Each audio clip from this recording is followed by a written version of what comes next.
नमस्कार, मी आरती आणि आपण पाहताय आवाज इंडिया मराठी शोध सत्याचा. चला तर मग सुरुवात करूयात सध्याच्या घडीच्या टॉप 20 न्यूज पासून.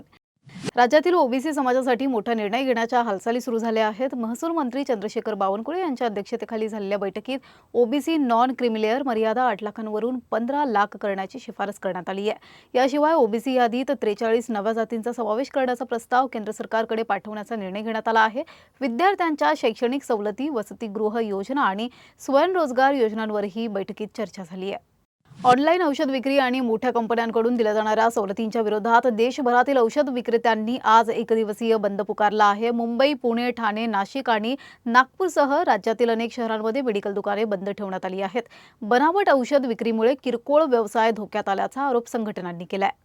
ठाण्यातील आरपीआय नेते अशोक कांबळे यांचं उपचारादरम्यान निधन झालं आहे. 10 दिवसांपूर्वी त्यांच्यावर जीवघेणा हल्ला झाला होता. या प्रकरणी पोलिसांकडून पुढील तपास सुरू आहे. मुंबई अहमदाबाद महामार्गावरील भीषण अपघातात मृत्यू झालेल्या 13 जणांपैकी 12 जणांवर बापूगाव येथे एकत्र अंत्यसंस्कार करण्यात आले. साखरपुड्याला जात असलेल्या ट्रकला कंटेनरची धडक बसल्याने हा अपघात झाला आहे. अंत्यसंस्कारावेळी संपूर्ण गावात शोककळा पसरली होती.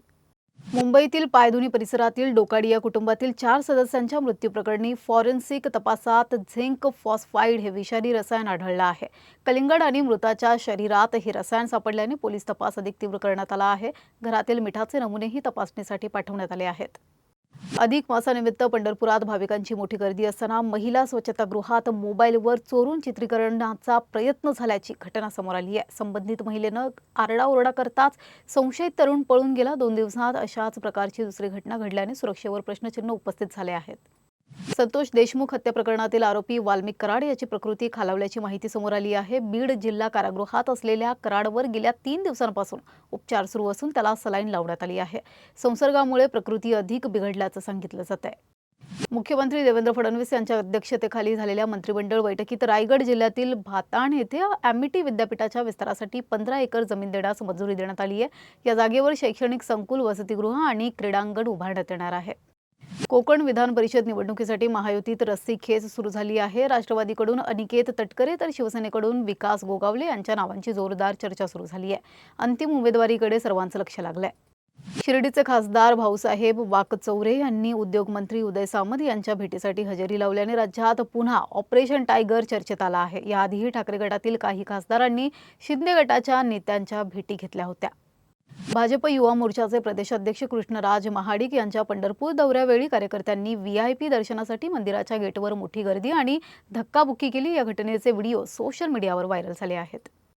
धडाकेबाज IAS अधिकारी तुकाराम मुंढे यांची पुन्हा बदली करण्यात आली आहे. दिव्यांग कल्याण विभागातून त्यांची अन्न आणि औषध प्रशासन आयुक्तपदी नियुक्ती करण्यात आली आहे. त्यांच्या नव्या भूमिकेकडे सर्वांचं लक्ष लागलंय.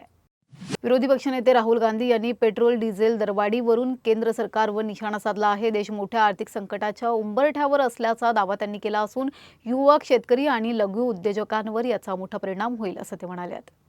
नॉर्वेमधील एका महिला पत्रकारानं राहुल गांधींना सोशल मीडियावर मुलाखतीची मागणी केली आहे. यापूर्वी नरेंद्र मोदी यांनी तिच्या प्रश्नांना उत्तर दिलं नव्हतं असा आरोप राहुल गांधींनी केला होता.